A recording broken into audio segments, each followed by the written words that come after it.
गहराई के कारण जी के मान में परिवर्तन। इधर देखो, ये पृथ्वी कपड़ा होगा तो वहां कोई नहीं।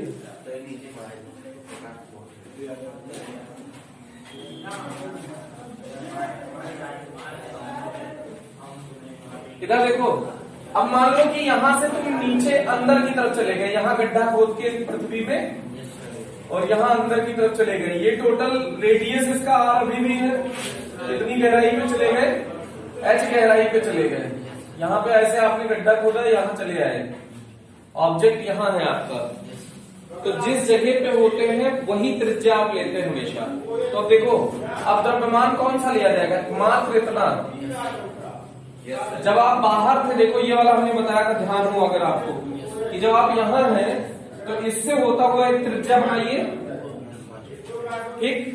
अब जब इतनी बड़ी त्रिज्या है तो यहाँ पूरा द्रव्यमान, इसके अंदर जितना द्रव्यमान आएगा सब लेना है, बाहर वाला नहीं लेना, इसके अंदर वाला पूरा लेना है। तो अंदर यहाँ तो वायु है ना, ये पूरा वायु है, तो वायु को लेने की कोई जरूरत नहीं। वायु का वजन कुछ किलो में होगा, मतलब 100, 200, 1000 किलो। और पृथ्वी का वजन कितना है, 6 गुणा 10 की घात 24 किलो, 6 × 10⁻24 kg, इतना हैवी है। तो 6 × 10⁻24 kg में अगर 100-200 किलो जुड़ जाएगा तो कोई फर्क नहीं पड़ेगा, तो इसीलिए उसको नेग्लेक्ट कर दिया। लेकिन यहाँ जब अंदर आए हो तो पृथ्वी का पूरा मिट्टी का वजन घट रहा है, मिट्टी का वजन तो बहुत हैवी होगा ना। अब इसमें पृथ्वी का कुछ भाग ही घट जाएगा, सोचो। अरे सही बात है नहीं? तो पूरा द्रव्यमान लेंगे कि थोड़ा कम लेंगे? थोड़ा कम का मतलब इससे जो त्रिज्या बनी है ये द्रव्यमान लेंगे। ये बात समझ में आई? इसको हम लोग कुछ m' मान लेते हैं और इसको कैपिटल M मान लेते हैं। जो अर्थ का रियल मास है वो कैपिटल M है, लेकिन जहां पे आप पहुंच गए हैं वो m' है। जहां पे पहुंचे हैं वो क्या है? अभी नगद दे देंगे बेटा 2-4 ठो ना।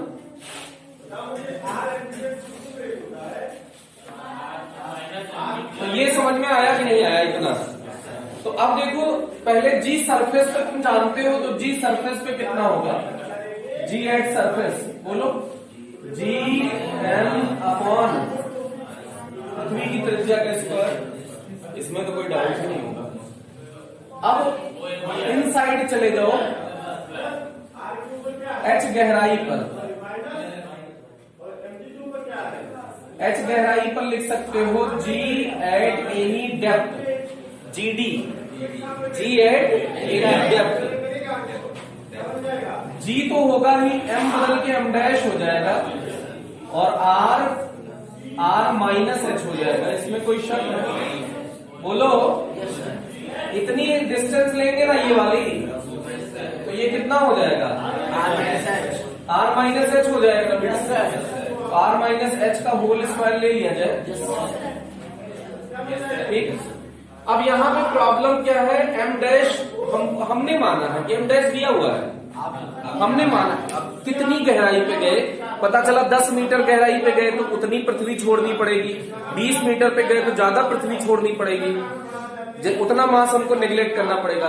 तो M' मेरे द्वारा माना गया वैल्यू है ना, तो M' के फॉर्म में आंसर नहीं होना चाहिए। तो अब हम जानते हैं द्रव्यमान बराबर आयतन गुणा घनत्व। तो इसमें भी सुधार करके ये लिखा जाए, एक ही रूप में तो दोनों समीकरण होना चाहिए। तो ये देखो, जी रहने दो, द्रव्यमान बराबर क्या होता है? आयतन गुणा घनत्व। आयतन कितना होता है? द्रव्यमान बराबर आयतन घनत्व, आयतन गुणा घनत्व। और आयतन पृथ्वी का कितना होगा? 4/3 πr3, और घनत्व कुछ रो मान लो, अपॉन R² तो ही है। ये R² से ये कैंसिल आउट हो गया, तो क्या बचा? 4/3 πr⍴g। इसको समीकरण 1 मान लो। इसी फॉर्म में इसको भी लिख दो, कि नहीं वाला ऊपर वाला समझ में आया? थोड़ा नहीं आया? फिर से हम कह रहे हैं कि यहाँ पे M' हमें नहीं मालूम ना, तो अभी इसको समझिए, उसको अपने आप समझ में आ जाएगा। तो M' बराबर आयतन गुणा घनत्व। M' द्रव्यमान बराबर क्या होता है? द्रव्यमान बराबर आयतन गुणा घनत्व। तो आयतन गोले का कितना होगा? इस वाले गोले का आयतन बोलो आयतन। अरे V dash into rho upon R minus H का होल स्क्वायर लिख सकते हैं क्या? द्रव्यमान बराबर आयतन गुणा घनत्व। द्रव्यमान बराबर मास इक्वल्स वॉल्यूम इंटू डेंसिटी। मास इक्वल्स हमने क्या लिख दिया है? Volume into density. अच्छा, डेंसिटी एक जैसी होगी पूरे गोले की, डेंसिटी चेंज हो जाएगी क्या? 1 किलो मिट्टी यहां से निकालो या 1 किलो किसी के घर से निकालो दूसरे घर से, तो उसका वजन अलग अलग आएगा क्या? लगभग सेम आएगा। अरे सही बात है ना? कहीं पत्थर वाला एरिया में थोड़ा सा चेंज आएगा लेकिन बहुत ज्यादा चेंज नहीं आएगा। तो हम लोगों को जो एवरेज डेंसिटी पता होती है, जो ये डेंसिटी है वो डेंसिटी नहीं हम लोग को पता होती है, एवरेज डेंसिटी पता होती है। एवरेज का मतलब होता है यहाँ की डेंसिटी कुछ और है, कहीं और की कुछ और है, कहीं कुछ और है, तो उसका एक औसत निकाल लिया, तो उस औसत डेंसिटी का ही हम लोग वैल्यू बताते हैं घनत्व, औसत घनत्व। तो औसत घनत्व लगभग पूरी पृथ्वी का एक जैसा होगा। कहीं का ले लीजिए आप, चाहे सतह का ले लीजिए चाहे गहराई का ले लीजिए। सतह से 1 किलो मिट्टी निकालो या गहराई से 1 किलो मिट्टी निकालो, कोई फर्क पड़ेगा क्या? वजन तो उतना ही रहेगा। अब कह रहे हैं मिट्टी 1 ही किलो निकाल रहे हैं तो वजन तो उतना ही रहेगा। हम ये नहीं कह रहे हैं सतह पर 1 मीटर लंबा 1 मीटर चौड़ा 1 मीटर ऊंचा गड्ढा करो। सतह पर कितना? 1 मीटर लंबा 1 मीटर चौड़ा 1 मीटर ऊंचा गड्ढा करो, उसकी मिट्टी निकाल के तौल लो। और गड्ढे में जाओ, वहां 1 मीटर लंबा 1 मीटर चौड़ा 1 मीटर ऊंचा गड्ढा करो, वहां की मिट्टी निकाल के तोल लो, दोनों का वजन आपको लगभग सेम मिलेगा। तो इसका मतलब घनत्व एक जैसा है। सही बात है। घनत्व का मतलब होता है कितने कम संख्या में कितने ज्यादा लोग आ गए। जैसे अभी हम तुमको इस पूरे कमरे में बिठा दें, बैठ जाओ फैल के, तो कोई यहां मिलेगा, कोई वहां, कोई वहीं, कोई यहां, ऐसे। और इसी रूम में 500 बच्चे अगर बैठे होते तब तुम्हारे पास फैलने का कोई स्कोप नहीं था, उतने ही जगह में सब लोग सेट हो जाते हैं ना। अरे तब ऐसे एकदम चिपक के बैठे होते, बेंच हमको हटा देनी पड़ती, हमको जमीन में बिठाना पड़ता है एकदम पास चिपका के, तब तो 500 लोग आते। तो इसका मतलब डेंसिटी बढ़ गई, घनत्व बढ़ गया।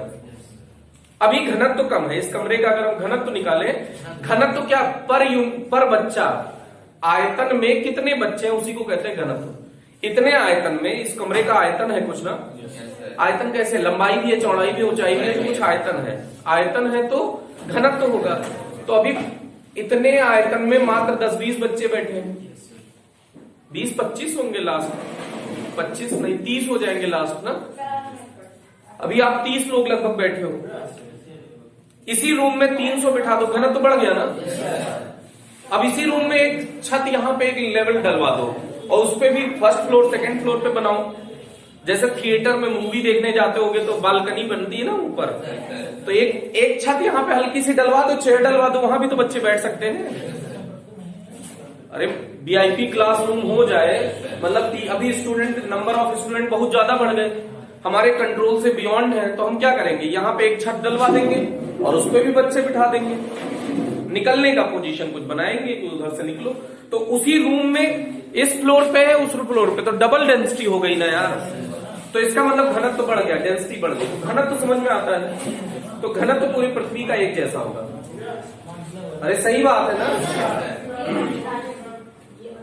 तो घनत्व तो एक जैसा, इसीलिए यहां भी रो लिखा, यहां भी रो लिखा। आयतन तो बदल जाएगा ना। आयतन किस पर निर्भर करता है? त्रिज्या पर, रेडियस पर। तो वॉल्यूम यहां पे क्या हो जाएगा? G रहने दीजिए, G छोड़ दीजिए। आयतन बराबर 4/3 पाई, बोलो इसकी त्रिज्या कितनी है? R माइनस H का whole cube into rho upon R minus H का होल स्क्वायर। ये पूरा इससे कैंसिल आउट हो गया ना। 4/3 pi R minus H rho g, ये बचा ना भाई। ऐसे यहां पे आप फिर से वापस चलिए, वहां फिर से दिखाते हैं। ये बेटा समझ में आ रहा है नहीं आ रहा है? मना कर देना तुमको, बस ये कह देना नहीं आ रहा है। यहां फिर से चलो, Gm/r²। m बराबर वॉल्यूम इंटू डेंसिटी। तो वॉल्यूम कितना होता है स्क्वायर का? पूरे स्क्वायर का सतह पर पूरी त्रिज्या लोगे ना, अगर सतह पर हो तो पूरी त्रिज्या लोगे। तो 4/3 पाई r³ इंटू रो और 4/3 पाई r³, ये हो गया वॉल्यूम, और रो से मल्टीप्लाई कर दिया डेंसिटी। तो मास इक्वल्स वॉल्यूम इंटू डेंसिटी होता है ना। द्रव्यमान बराबर आयतन गुणा घनत्व। अरे चल जाएगा। तो ये आर स्क्वायर नीचे सूत्र वाला कैंसिल आउट हो जाएगा, तो 4/3 पाई आर रो जी बचेगा। ऐसे यहाँ पे ये समझ में आया कि नहीं आया? इसको समीकरण नंबर 2 मान लो, जी एट एनी डेप्थ। अब दोनों को डिवाइड कर दो, समीकरण 2 को 2 में 1 का भाग दे दो, तो जी at any depth upon ji at surface. Ji at surface को जी मानते हैं, तो सतह पर जी सरफेस का मान कितना होता है? जी होता है, तो जी कितने चल जाएगा? यहां लिख देते हैं जी एस इक्वल्स जी। अब देखो इसका वैल्यू कितना है? जीडी पहले 4/3 pi r minus h g upon में 4/3 पाई आर रो जी। क्या ये रोजी से रोजी और 4/3 पाई से 4/3 पाई कैंसिल होता है? क्या ये ऐसा हो जाएगा? जीडी इक्वल्स ये जी क्रॉस मल्टीप्लाई हो जाएगा। अरे जी इधर भाग में तो उधर गुणा में हो जाएगा, तो यहां बचा क्या? R minus h upon r into g. बेटा ये समझ में आया जी कि नहीं आया जी? आर से भाग दे दो, तो 1 माइनस एच अपॉन आर हो जाएगा। फ्यूज तो नहीं उड़ गया? समझ में आ रही है? आर बटे आर एच बटे आर, तो आर बटे आर 1 हो गया, एच बटे आर ही रहा। समझ में आया? तो अब जी के मान में गहराई पर जाने पे परिवर्तन होता है, लेकिन कम होता है ज्यादा होता है। देखो नीचे गए तो इसका मतलब है 1 में से कुछ घट रहा है।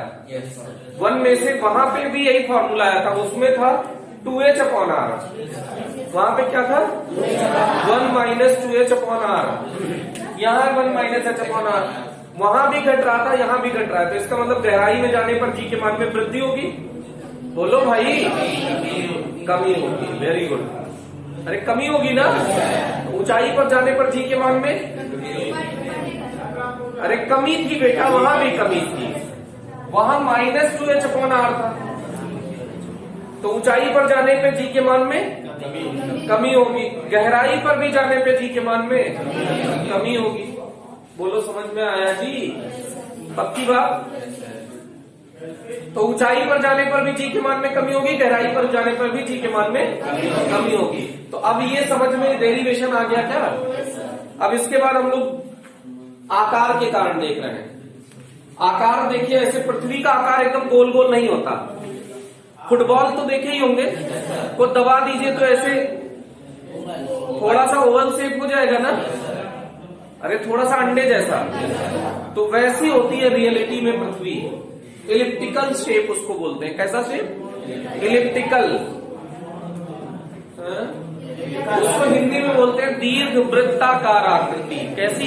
दीर्घ वृत्ताकार। वृत्त को दबा दिए तो दीर्घ वृत्त बन गया, वृत्त को दबाने में क्या बन गया? दीर्घ वृत्त। तो अब आकार पृथ्वी का रियलिटी में ऐसा होता है। ये रियलिटी में आकार पृथ्वी का ऐसा होता है। तो ये रेडियस बड़ा है, ये छोटा, ये दिख रहा है कि नहीं? इसको पोल लाइन बोलते हैं, पोलर रीजन। ये पोल है और ये इक्वेटर है। विषुवतीय है, ये विषुवतीय तल है और ये भूमध्य तल है। ध्रुवीय कह लो, ध्रुवीय है और ये विषुवतीय है। ये विषुवतीय तल है। कौन सा तल है? विषुवतीय तल। इक्वेटोरियल प्लेन है। ये कौन सा प्लेन है? तो इसको इक्वेटर बोलते हैं। इसको क्या बोलते हैं? इक्वेटर। और इसको पोल। तो ये रेडियस ऑफ इक्वेटर हो जाएगा और ये रेडियस ऑफ पोल हो जाएगा। क्या दोनों अलग अलग होगा क्या? बोलो। अर्थ ऐसे घूम रही है। तो कहा जाता है कि ऐसे घूमने के कारण एक आउटवर्ड फोर्स लगेगा कि नहीं लगेगा? अभी तुम कोई रस्सी पत्थर में बांध के, पत्थर को रस्सी में बांध के ऐसे घुमाओ तो पत्थर पे बाहर की तरफ एक फोर्स लग रहा है, रस्सी गलती से छोटी तो पत्थर स्यूं बाहर गया कि नहीं गया, तो बाहर फोर्स है। ऐसे अर्थ ऐसे घूम रही है तो बाहर की तरफ एक फोर्स लग रहा है ना, इधर थोड़ी सी फैल जाएगी और इधर थोड़ी सी चिपटी हो जाएगी, इसीलिए ऐसा शेप हुआ। ये मानते हैं बहुत लोग, अलग अलग कुछ मानते हैं लॉजिक, इसका कोई स्पेशल लॉजिक नहीं है कि क्यों ऐसा हुआ। चलेगा ना? अरे चल जाएगा। तो ये इक्वेटर है, ये पोल है। अच्छा, यहाँ पे जी का मान कुछ और होगा और यहाँ पे जी का मान कुछ और होगा। ये इक्वेटर वाला प्लेन है और ये पोल वाला, तो जी एट इक्वेटर स्मॉल ई से लिख लिया जाए। जी एट इक्वेटर क्या होगा? जीएम, पृथ्वी का मास थोड़ी चेंज होगा, जीएम अपॉन बोलो आर त्रिज्या, त्रिज्या कौन सा लेंगे? आर ई का स्क्वायर, चल जाएगा। जी एट पोल बोलो जीएम अपॉन आर पी का स्क्वायर, बोलो समझ में आया? दोनों डिवाइड कर सकते हैं क्या? GE upon GP equals GM upon R E square upon GM upon R P square. GM से जीएम कैंसिल आउट हो गया ना, तो ये क्या बचा?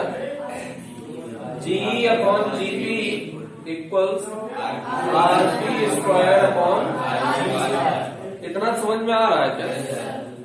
अच्छा, यहाँ एक बात देखो गुरु, आरपी बड़ा है आरई से, सही बात है ना?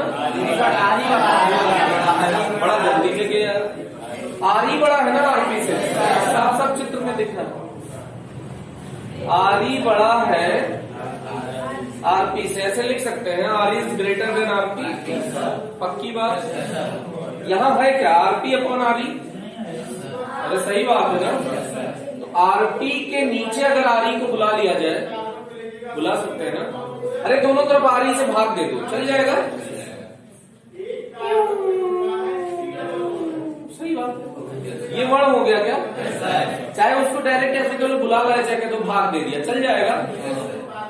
तो आरई आरपी अपॉन आरई की तरफ मुंह बंद है खुला है, तो आरई अपॉन नहीं सॉरी आरपी अपॉन आरई की तरफ मुंह बंद है और ये बंद है। अरे आरई अपॉन आरई बंद हो जाएगा क्या? तो इसका स्क्वायर भी अगर कर दें, आरपी अपॉन आरई का स्क्वायर कर दें तो भी तो एक से थोड़ा छोटा और हो जाएगा। अरे कोई चीज एक से छोटा है, एक से छोटा का मतलब पॉइंट में है। अरे 1.5 भी हो सकता है, माइनस में भी हो सकता है ना, उसका स्क्वायर कर दोगे तो एक से और छोटा हो जाएगा ना, बोलो। तो एक से और छोटा हो जाएगा। तो इसको देखो, हम लोग लेस देन 1 ही रखते हैं, कोई टेंशन नहीं है, वो एक ही बात है। अब आरपी स्क्वायर अपॉन आरई स्क्वायर के लिए जी अपॉन जीपी लिख सकते हैं, बोलो लेस देन 1 हो जाएगा। तो जी की वैल्यू लेस देन होगी जीपी के। तो पोल पर जी का मान ज्यादा होता है और इक्वेटर पर जी का मान कम होता है। पोल पर जी का मान ज्यादा होता है, इक्वेटर पर जी का मान कम होता है। नहीं आया? अरे आ रहा नहीं आ रहा है? आ रहा है ना? तो पोल पर जी का मान ज्यादा और इक्वेटर पर जी का मान कम, मतलब ध्रुवों पर जी का मान बढ़ जाता है और विषुवतीय तल पर मतलब इक्वेटर पर जी के मान में कमी आ जाती है। ये समझ में आ गया क्या? घूर्णन में इसी के साथ लगे हाथ बता दें कि बात को बताएं। इधर देखो, ये पृथ्वी है बेटा, ये पृथ्वी है, इसका घूर्णन हो रहा है। तो ये घूर्णन ऐसे हो रहा होगा इसके अबाउट। एक्चुअल में ऐसे नहीं होता, 23.5 डिग्री पे झुक के पृथ्वी घूमती है ऐसे। हम लोग ऐसे दिखाते हैं समझने के लिए, लेकिन पृथ्वी ऐसे 23.5 डिग्री झुक के तब ऐसे गनगना के नाचती है। कैसे 23.5 डिग्री? पृथ्वी कितने डिग्री झुकी होती है? 23.5 डिग्री। इतना ठीक है ना भाई? अभी कोई टेंशन? वो ग्रेविटेशनल इफेक्ट के कारण है। नहीं, अर्थ के वो सन के ग्रेविटेशनल इफेक्ट। तो ये देखिए, आप मान लो यहां पे हैं। अच्छा, ये आप जानते होंगे ना कि ये पृथ्वी है सपोज, तो यहां पे आप होंगे तो ऐसे खड़े होंगे, लेकिन अगर आप यहां पे होंगे तो आप ऐसे खड़े होंगे। हैं? तो कुछ लोग सोच रहे हैं चूक क्यों नहीं गए ये।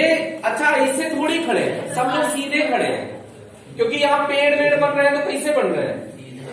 ऐसे बने हैं ना, पेड़ पौधे सब चीज, जानवर बैल गाड़ी सब ऐसे ही तो चल रही है। तो जब सब लोग उल्टा चलने लगेंगे तो एक दूसरे के रिस्पेक्ट में सीधा चलने लगेंगे ना यार। बोलो, हम सब लोग ऐसे उल्टा चलने लगे, मतलब छत पे पैर रख के चलने लग जाए पूरी क्लास, तो हम लोग एक दूसरे के रिस्पेक्ट में सीधा चल रहे हैं कि उल्टा चल रहे हैं? सीधा चल रहे हैं। तो यहाँ कोई किसी को उल्टा देखता नहीं है, सब सीधा देखते एक दूसरे को। अरे सही बात है ना। और जो लोग यहाँ होंगे वो टपक जाएंगे क्या? कुछ लोग कह रहे हैं अगर सर थोड़ा सा सरक गए तो गिर जाएंगे। यहां भी वही सीन है कि जितने लोग हैं सब लोग ऐसे ऐसे चलने लग जाए तो एक दूसरे के रिस्पेक्ट में सीधा चल रहे हैं ना। बोलो भाई, और ऐसे क्यों चल पा रहे हैं? पृथ्वी से खींच ले रही है ना अपने केंद्र की ओर, इसीलिए हम लोग सीधे ऐसे चल पा रहे हैं। बोलो, इसमें कोई कष्ट? तो अगर इस पे इस बंदे पे एमजी लगाना है तो एमजी इधर केंद्र की ओर इधर लगेगा, लेकिन यहाँ देखिए जादू, यहाँ एमजी लगेगा इधर की ओर। अरे सही बात है ना। ऐसा लग रहा है हमने उल्टा पढ़ा दिया है ना, लेकिन है बिल्कुल सीधा, क्योंकि केंद्र की ओर लगता है। बस एमजी का एक कॉन्सेप्ट, एमजी हमेशा किधर की ओर लगेगा। अच्छा, इसका एमजी किधर लगेगा? इधर की ओर लगेगा क्या? ये बात समझ में आई कि नहीं आई? अच्छा, यहाँ पे भी तो स्मार्टी ये खड़ा हो सकता है, ये स्मार्टी यहाँ खड़ा हो, तो इस पे जी किधर लगेगा? केंद्र की ओर, मतलब ऐसे लगेगा क्या? अरे ये बात समझ में आई कि नहीं आई? पक्की बात। अच्छा, एक बात देखो, जैसे मैं घूर्णन करूं तो जो मेरे इस पे हाथ पे बैठा होगा, मतलब मैं बजरंगबली टाइप ऐसे भगवान श्री राम को ऐसे बिठा लिया मान लो, तो अब वो इतने बड़े वृत्त में घूम रहे होंगे ना, और मेरे मान लो कि यहाँ लक्ष्मण जी यहाँ बैठे हैं, तो वो तो इतने छोटे कंधे पे घूम रहे होंगे ना। अगर मैं ऐसे घूमने लग जाऊं तो सोचो तो सही, अगर लक्ष्मण जी यहाँ बैठे तो वो तो अगर घूम के हम दिखाए तो लक्ष्मण जी तो इतने छोटे कंधे पे घूम रहे हैं ना, और रामचंद्र जी तो इतने बड़े कंधे पे घूम रहे हैं। देखो ऐसे ऐसे, सही बात है कि नहीं? सही बात है। ये तो पता है ना कि जितने छोटे, जहां पे मतलब घूर्णन के जितने पास होगे उतने छोटे सर्कल में नाचोगे, और जो खोपड़ी बैठा होगा उसको फील होगा कि हम तो गनगन गनगन नाच रहे हैं, खाली उसका मुंह खाली बदलेगा ऐसे ऐसे ना। इसको देखो यहाँ पे ऐसे बैठा के ऐसे नचा दो तो ऐसा फील ही नहीं होगा कि नाच रहे हैं। अरे यार सही बात है ना, पक्की बात। तो जो यहाँ दूर होगा वो दूर बड़े वृत्त में नाचेगा, जो कंधे पे होगा वो छोटे वृत्त में नाचेगा, और जो खोपड़ी पे होगा जीरो त्रिज्या के वृत्त में नाचेगा। अरे उसकी त्रिज्या थोड़ी बनेगी। नहीं आया? ये बात यहाँ पे आपको समझनी है। क्या कह रहे हैं सर?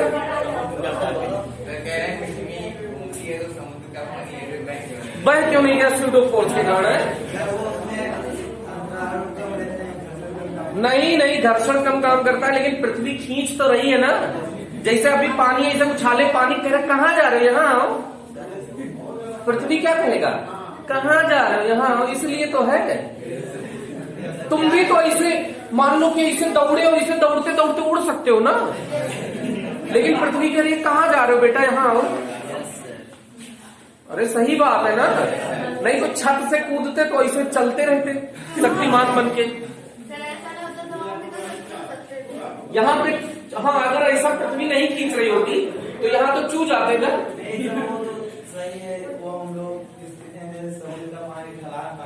ढलान गुरुत्वाकर्षण ने रोक रखा है उसको, इसने रोक रखा है। अच्छा, समुद्र का पानी ढलान पाएगा तो गिरेगा, तो तुम ढलान पाओगे, तुम नहीं गिरोगे क्या? अब वो ज्यादा क्या, तुमसे ज्यादा भारी है पानी। अगर पानी 1 लीटर ले लो और तुम पूरे 80-50 किलो के होगे तो तुम ज्यादा जल्दी सरकोगे कि पानी ज्यादा जल्दी सरकेगा? तुम ज्यादा जल्दी सरकोगे, तब तो यहाँ रुकते ही नहीं ना, कब का चू गए होते। तो यहाँ भी बहुत से देश के लोग रह रहे हैं ना, यहाँ पे भी बहुत सारे देश के लोग होंगे, यहाँ पे भी होंगे, और सामने ने दिखाया यहाँ भी तो होंगे, ऐसे पूरी पृथ्वी पे तो होंगे। अरे इतना समझ में आया? द्रव्यमान, अरे वही चैप्टर पढ़ रहे हो ये। न्यूटन बाबा ही तो कह रहे थे कि जो पृथ्वी जो द्रव्यमान के गुणनफल के समानुपाती होगा, द्रव्यमानों के गुणनफल के और उनके बीच की दूरी के वर्ग के समानुपाती होगा। तो द्रव्यमान ज्यादा तो गुरुत्वाकर्षण बल ज्यादा ना। अच्छा, ये मार्कर छोड़ा तो इसको पृथ्वी ने खींचा, तो मार्कर ने भी तो पृथ्वी को खींचा होगा। क्रिया प्रतिक्रिया, एक्शन रिएक्शन। ऐसा नहीं हो सकता एक ही बल लगे, पृथ्वी खींच ले मार्कर माफ कर दे। मार्कर ने भी पृथ्वी को खींचा और पृथ्वी ने भी मार्कर को खींचा है। हाँ, तो पृथ्वी जाने लगेगी मार्कर की तरफ। सूर्य है नहीं बड़ा पृथ्वी से, तब तो सूर्य के किनारे किनारे जिंदगी भर ऐसे चक्कर लगा रहे हैं इसी उम्मीद से। हाँ? जैसे बहुत सारे सैटेलाइट है चक्कर लगा रहे हैं ना, उसका रीजन ये होता है कि जब एक बार उनको वेलोसिटी मिल जाएगी तो उसपे जैसे ही सर्कुलर पाथ पे रोटेट करेंगे, एक अभिकेंद्रीय बल लगेगा ना और एक अपकेंद्रीय बल लगेगा। जब भी पत्थर घुमाते बाहर की ओर एक बल लगता है, वो दोनों संतुलित हो गए तो कहाँ चली जाएगी? संतुलित हो गए तब कहाँ जाएगी? कहीं नहीं जाएगी, ना बाहर ना अंदर। अगर अंदर वाला ज्यादा होता तो पृथ्वी अंदर आ जाती, अगर बाहर वाला ज्यादा होता पृथ्वी सूर्य की कक्षा को छोड़कर भाग जाती। बोलो सही बात है? क्या आप जानते हैं कि सूर्य का आकार धीरे धीरे बड़ा हो रहा है और एक दिन ऐसा आएगा कि हमको खा जाएगा सूर्य। सूर्य को उस दिन कहेंगे लाल दानव बन गया। लेकिन हम लोगों को ज्यादा टेंशन नहीं है क्योंकि अभी ये घटना 9 वर्ष बाद होगी मात्र। तो अभी हमारे कम से कम 2-4 लाख पीढ़ियों को कोई टेंशन वाली बात नहीं है। तो उसके बाद का हमको कोई टेंशन ही नहीं है। सूर्य वो हीलियम का इफेक्ट है, वो आगे हम लोग जब नाभिक चैप्टर पढ़ेंगे तो उसमें सीखेंगे। 12th में एक नाभिक चैप्टर है न्यूक्लियस, उसमें सीखेंगे कि सूर्य बड़ा ही क्यों हो रहा है। तो खैर अब यहाँ पे हो तो तुम सोचो पृथ्वी अगर ऐसे घूम रही है तो यहाँ पे हो जो कंधे पे बैठा है वो इतने ही छोटे सर्कल में तो घूमेगा बेटा। और जो खोपड़ी बैठा होता वो 0 सर्कल में, जो यहाँ बैठा होता वो पूरे R रेडियस में घूमता। वहां R 0 है तो वही तो कह रहा है, अगर मार्कर 0 ऐसे खोपड़ी बैठा लू मैं और ऐसे घूमू तो 0 त्रिज्या के वृत्त में घूमेगा ना यार। लेकिन जो कंधे पे बैठा वो R त्रिज्या के वृत्त में घूमेगा कि नहीं? तो ये स्मॉल r हमने माना है। वहाँ पे तो दिन रात होगा ही नहीं। कहाँ पे? तो इसीलिए 6-6 महीने पे दिन रात होता है ध्रुवों पर, समझे कि नहीं? वहां पे मतलब ठंड इतनी होती है कि बर्फ हमेशा जमी रहती है। ठीक है, सामने देखो, इधर देखो, ये कंडीशन है स्मॉल r और ये केंद्र है पृथ्वी का, तो ये कैपिटल R है ही है ना पृथ्वी की त्रिज्या। बोलो। और ये तुम खड़े हुए स्मार्ट टी, एकदम कतई स्मार्ट ना।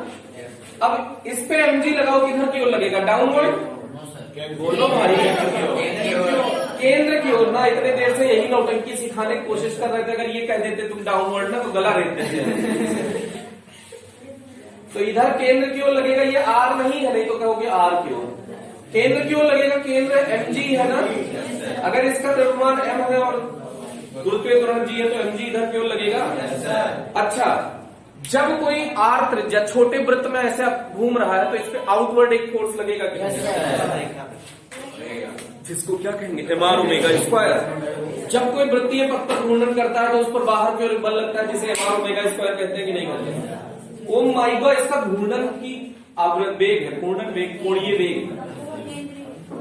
तो इसका द्रव्यमान m है, इसका द्रव्यमान कितना है? m, और त्रिज्या कितनी है? स्मॉल r, और घूर्णन का वेग कितना है? Omega square. इसी से घूर्णन करेगा कि नहीं? जब हमने वृत्तीय गति पढ़ाना शुरू किया था तब ये बताया था। बोलो ये बात समझ में आई कि नहीं आई?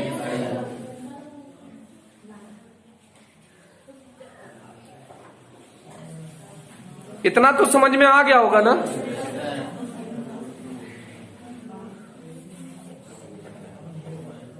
ये कुछ है नहीं, वो उसमें वीडियो में दिख रहा है। तो MR ओमेगा स्क्वायर, इतने में कोई टेंशन नहीं है ना। तो देखो, अब देखो ये कुछ अक्ष के साथ मान लो कुछ लेमडा कोण बनाया है। कितना कोण बनाया है? लेमडा कोण बनाया है। पहले कोण लेमडा कब से होने लगा? थीटा होता था। थीटा मान लीजिए, कोई फर्क नहीं पड़ेगा, लेमडा कोण माना हमने, चल जाएगा। तो अगर ये लेमडा है, इस चूजे को पॉइंट जैसा दिखा देते हैं, तो इस पे ये कोण कितना होगा? लेमडा। अच्छा, केंद्र की ओर एक बल चाहिए कि नहीं चाहिए? तो जिसे अभिकेंद्रीय बल कहेंगे। तो इसका घटक वियोजन केंद्र की ओर चाहिए कि नहीं चाहिए? तो इस MR ओमेगा स्क्वायर का केंद्र की ओर एक घटक वियोजित कर देते हैं। तो इसका मान क्या हो जाएगा? MR omega square cos lambda sign lambda. जैसे लेमडा बनता है वो क्या होता है? Cos lambda. तो mg पूरा लगता, लेकिन MR omega square cos lambda उसमें कमी कर देता है। अरे mg डाउनवर्ड है ना, आदमी पे पूरा mg लगता, लेकिन घूर्णन के कारण एक घटक आता है MR ओमेगा स्क्वायर बाहर की तरफ, वो mg के मान में कमी तो कर रहा है। अरे कोई इधर बल लग रहा है, तुम इधर बल लगा दिए तो कम कर दिए उसके बल को ना, तो इसके बल में कुछ कमी आ गई। तो अब जो लगने वाला बल है वो mg डैश होगा। क्या नया बल लगेगा? mg डैश, वो किसके बराबर हो जाएगा? mg minus MR omega square cos lambda के बराबर हो जाएगा कि नहीं हो जाएगा? बताओ, इसमें कोई डाउट नहीं आया? ये नहीं आया ना? हम ये कह रहे हैं, जैसे हमको खाली कोई mg से खींच रहा होता तो हमारे ऊपर mg लग रहा होता, लेकिन हमको कोई बाहर ऐसे, जैसे पृथ्वी हमको खींच रही है और कोई क्रेन आ जाए, जेसीबी मतलब क्रेन आ जाए और हमको ऐसे पकड़े, यहाँ कॉलर में फंसा के उठा सकता है ना। तो mg के अगेंस्ट उसने फोर्स लगा दिया ना, और उसकी अगर ताकत कम है, वो धीरे उठा रहा है, तो mg में कमी ही तो कर रहा है। नहीं आया? तो ये घूर्णन के कारण mg के मान में कुछ कमी आ रही है कि नहीं आ रही है? उसको MR omega square cos lambda कहेंगे। ये कौन है जो mg के मान में कमी कर रहा है? जो उसके बाहर लग रहा है, उसके विपरीत दिशा में लग रहा है। mg के विपरीत दिशा में MR ओमेगा स्क्वायर है कि नहीं है? MR omega square cos lambda. अरे सही बात है। तो देखो, ये हो गया, m कॉमन हो रहा है क्या बेटा? आप तो समझ में आ गया ना?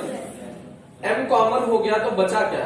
g minus R omega square cos lambda m g dash, m से m कैंसिल आउट हो गया ना, g dash equals g minus R omega square. अच्छा, अब ये टेंशन यहाँ एक और आई, ये R हमने माना है कि दिया हुआ था? हमने माना है, दिया नहीं है। स्मॉल r, कैपिटल R दिया हुआ है। तो स्मॉल r और कैपिटल R में संबंध ज्ञात किया जाए। ये लेमडा होगा ना सम्मुख कोण, अगर ये लेमडा है तो ये भी लेमडा होगा ना, तो ये त्रिभुज बन गया क्या तुम्हारा?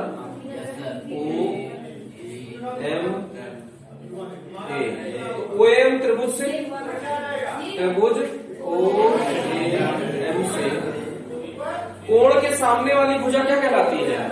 थीटा के सामने वाला लंब। और ये कर्ण और ये आधार, तो आधार और कर्ण में ही तो संबंध चाहिए, स्मॉल r और कैपिटल R में संबंध चाहिए।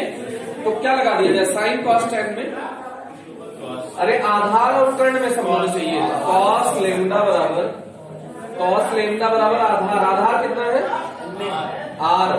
अरे स्मॉल r है आधार, यही आधार है ना, ये small r upon capital R। तो स्मॉल r बराबर क्या हो जाएगा? Capital R cos lambda. अरे हो जाएगा ना, इसको उठा के इसको कर दीजिए, तो g डैश इक्वल्स क्या हो जाएगा? g माइनस R की जगह रखो, capital R cos lambda, cos lambda cos square lambda हो जाएगा ना, omega square cos square lambda. ये समझ में आया? अरे आया कि नहीं आया? ये फॉर्मूला मिल गया अपन को। अब अगर लेमडा का मान 0 है, देखो लेमडा ये है ना, लेमडा का मान 0 हुआ तो कहां पहुंच गए? इक्वेटर पर, विश्वतीय तल में, विश्वतीय तल में पहुंच जाओगे ना। और लेमडा का मान अगर 90 हो गया तो कहां पहुंच जाओगे? पोल पे। बोलो भाई, अभी हम लोग कहां लेमडा बराबर 0 रखते हैं, तो cos 0 का मान 0 होता है ना भाई, 1 होता है। Very good. cos lambda equals कहा, इसके बाद जगह की कमी है तो यहाँ कहाँ लिख दिया जाए, यहाँ पे थोड़ा सा यहाँ पे लिख देना। केस फर्स्ट, जब लेमडा बराबर 0, जब लेमडा बराबर 0 तो कहां पहुंच जाओगे, लेमडा बराबर 0 तो कहां पहुंच जाओगे, इक्वेटर पर। cos स्क्वायर लेमडा, cos 0 की वैल्यू 1 और 1 का स्क्वायर 1, तो जी डैश क्या हो जाएगा इस स्थिति में, g minus R omega square हो जाएगा, चल जाएगा। और जब केस सेकंड में ले लो, केस सेकंड, जब लेमडा बराबर 90 डिग्री, कहां पहुंच गए तुम, पोल पे। लेमडा का मान 90 रखे तो कहां पहुंच गए, पोल पे। तो पोल पे cos 90 की वैल्यू क्या होती है, तो g डैश बराबर g हो जाएगा क्या। तो इसीलिए देखो इससे भी प्रूव हुआ कि पोल पर ज्यादा होता है g का मान और इक्वेटर पर कम होता है। देखो पोल पर ज्यादा, इक्वेटर पर कम, इससे भी प्रूव हुआ, इससे भी प्रूव हुआ। तो ये g के मान में 4 परिवर्तन बताए। लास्ट वीडियो में हमने ऊंचाई के कारण बताया था, इसमें गहराई के कारण, फिर आकार के कारण और फिर घूर्णन के कारण। ये हमारे सिलेबस के पार्ट थे कि कितने कितने कारणों से जी के मान में परिवर्तन होता है। तो इसको आप अपने मन से ट्राई कर सकते हैं। ओके, तो आज के लिए इतना ही। Thank you.